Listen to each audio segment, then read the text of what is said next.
Alam mo ba na ang elepante ay isa sa pinakamatalinong hayop sa mundo?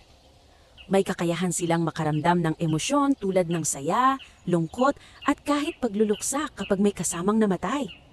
Ang ilong ng elepante na tinatawag na trunk ay may mahigit 40,000 muscles.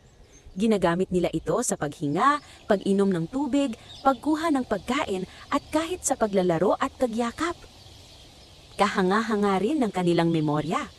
Kaya nilang matandaan ang mga lugar, tao at boses kahit lumipas na ang maraming taon. Dahil dito, madali nilang natutuntun ang tubig kahit sa panahon ng tagtuyot.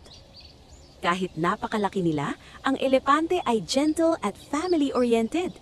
Mahigpit ang kanilang samahan at sama-sama silang nag-aalaga ng mga bata. Ang elepante ay hindi lang malakas, sila ay matalino, emosyonal at tunay na kamangha-mangha.